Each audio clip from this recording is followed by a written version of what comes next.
Welcome to another episode of GlideChat. My name is Mike Lombardo. With me is Kevin O'Hare, Manager of Technology Workflows of Commercial East. Yep, that's right. It's a long title. Yeah, it's a long title. That's it's a long an important title. gig. It is. Oh, I know. First of all, I want to just thank you for the amazing partnership we've had over the years. Absolutely. I mean, GlideFast, was born and raised in Boston, and you and your team have just been partners for us from like day one. Oh, absolutely. I mean, it's our pleasure. Anytime that, we need help, someone to go above and beyond for our customers or, to help us with events, whatever it may be, you guys are always there, over-delivering. So thank you. No problem. Yeah, we have to be. You're either in the tub or they're out of the tub. That's the way I look at it. I see some of these other, companies that's like, yeah, we do ServiceNow, but we also it's like we're all the way in. You're all in and we appreciate it. We were just talking a little bit before. First of all, congratulations on an amazing career. Yeah, thank you. 10 years now? Yeah, this is coming up on 11 in October. Wow, unbelievable. So, and we were talking right out of college, right, to ServiceNow. Yeah, I went to Providence College. Yeah. And right when I graduated, I had done sports internships in college. Really? For people that are in the area, they're familiar with Nesson, but for those that aren't, it's the company that televises, Red Sox and Bruins games. Yep. And through the Providence College, network, I was introduced to Rich Gotham, who's the president of the Celtics. Wow. And I got the opportunity. I'll never forget this conversation. Yeah.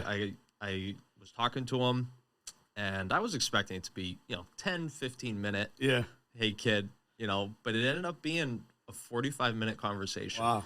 And we were talking everything from Providence and our experience, but also his journey and his career and advice that he had for me as well.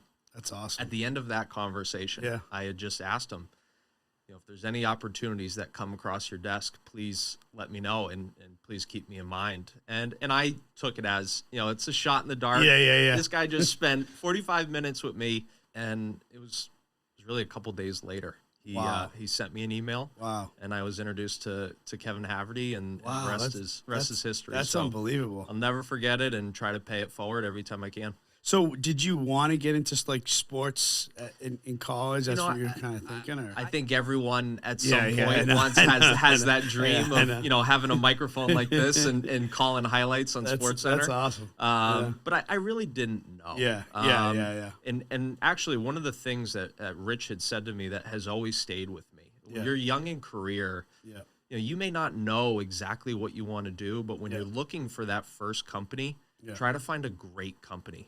Really strong leadership. Where if it ends up working out and you stay there, great. Everyone that's in sales has done it. And so I started there, did that for just under 2 years. And then we started an inside sales program. I was one of the original 6 people across the country. That. So I did that for a year. And then I was a field rep for 6 years. Wow. And then I transitioned over into this role. So I've had the opportunity to grow through the program and, from a ServiceNow perspective, hopefully show as an example of someone who's just starting, how you can continue to build your career within ServiceNow. Yeah. And again, just very thankful that ServiceNow has invested in me and given me the opportunity to grow my career here. Yeah, well, you've earned it. As much as I'm sure ServiceNow likes to help, they do. It's beneficial to them as well, right? and you've definitely added a ton of value. TX, what we call it now, it's changed a lot over the years and relabeled a couple of times. Maybe to some of the audience outside, like explain what the TX world is. Sure. Yeah. Absolutely. So for those that may not be familiar, we have our 4 main workflows within ServiceNow. We have our technology workflows, our creator workflows, customer workflows, and employee workflows. And so when ServiceNow first started, we were very much so focused within IT. And still to this day, the critical core piece to our business. We've been so fortunate that over time we've expanded and come out with all of these other offerings that really span across organizations. And now as we continue to invest on the industry side as well, continuing to become more and more strategic for our customers. But specifically within technology workflows, you're talking IT service management, IT operations management, asset management, strategic portfolio, risk, security. Really kind of the core of where ServiceNow started and where we continue to invest in those areas. And we're very fortunate to be leaders in each of those spaces. Categories. And that's because we just continue to invest and our customers continue to guide us in where they want the products to go. So much had to go right for ServiceNow to get here. And I think for me, because I was a customer of 2010 Boston Medical Center. Yep. It's first of all, it starts obviously with that amazing platform that other applications can be developed on it, right? And then that research and development.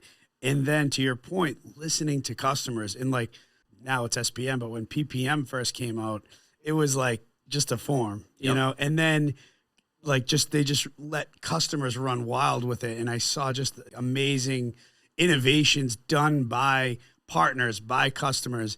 In ServiceNow, I've never seen any other organization get so like, how did you do that? Why did you do that? What, you know, like in some of the projects we're on with some of the newer products as well, where ServiceNow product teams are like involved in our projects and they want to know why customers did this and how we developed and architect solutions, and they get that feedback so they can bake it into that product. Two new releases a year.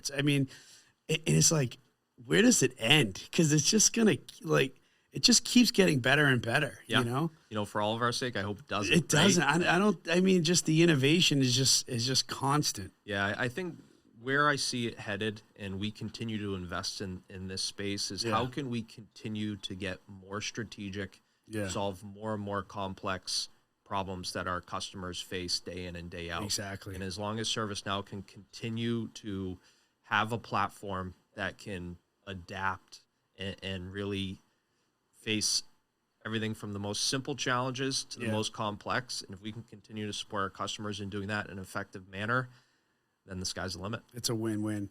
Met Bill McDermott, and one thing he said to me, which I was thinking when you were talking, is just like the American dream, you know, and ServiceNow is just an amazing example of that. I mean, I forget how old Fred Luddy was when he started ServiceNow. I think he was late 40s, right? Yeah, I think so. Yeah, he is always just, I mean, if you've ever had the pleasure of listening to Fred talk on stage, even to this day, he's still so incredibly humble, and it's just fantastic to hear his story. But I think that those traits and his personality still lives within the company. Oh, Going back to your point of listening to customers, I mean, we're more than happy to be told that, hey, you're doing this wrong, or this is where we want the product to be headed. Yeah, exactly. So we need to make sure that we're always listening to our customers and having that kind of humble mentality as we go into each and every one of those conversations. Exactly. And you know what's funny is like there's really been like 4 major leaders, right, at ServiceNow.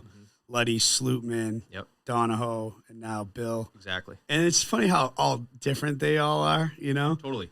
For each of them, they were all in critical times of the company, though. Like they were exactly what we needed at that time. Yeah.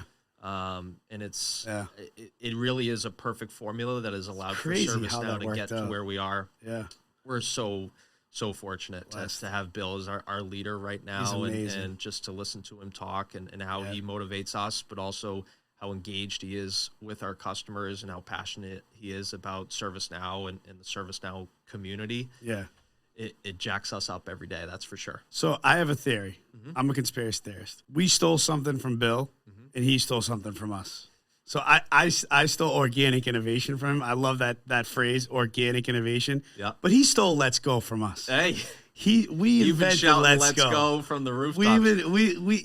Now I'm hearing it out of his mouth every day. I'm like, Tom Brady may have something to say about that, but I'll say within the ServiceNow world, he did have the F. Yeah. I noticed how Bill clean it up a little bit. I noticed how Bill drops the F out of that. We always like to leave our audience with maybe some advice, maybe somebody that.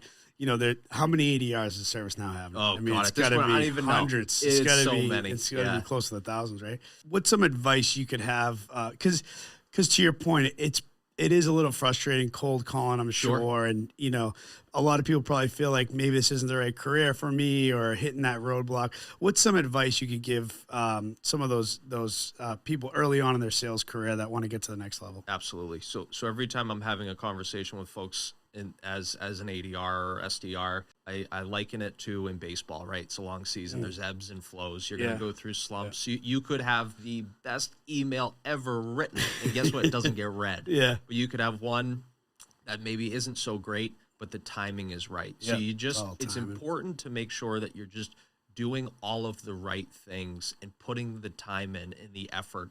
And, I believe that, the talent will rise to the top. The people that continue to work hard, do all the right things, they'll be rewarded in the end. And And, when they're thinking about their career and how they're trying to continue to progress and grow, certainly you got to be successful in what you're doing.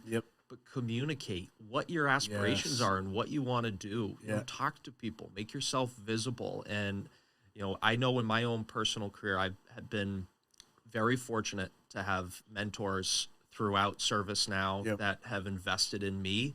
And I have been very open with about, what my aspirations are and what my goals are. And they've invested and made sure that those things happen. Of course, I need to hold up my end of the bargain. But I think my advice to folks that are younger in their career, be an advocate for yourself. Obviously do it in a respectful way. And you have to perform in whatever role that you're in. But make sure people know what your goals are. And we've all been in their position. Been there. Yeah, exactly. And so we want to help. People want to help. It's so funny. You just took the words right out. People want to help others. People want to help those who help themselves, right? So if you're a hard worker, you're being consistent. Another word I was thinking as you're speaking, being consistent. It's just a matter of time. If you get up every morning and you're putting in that work, but if you're only doing it half the time, you're only going to win half the time. You're only cheating yourself. You're only cheating yourself. Exactly. Kevin, thank you for joining me on an episode of GlideChat. This is awesome. Thank you so much. All right, have a good day.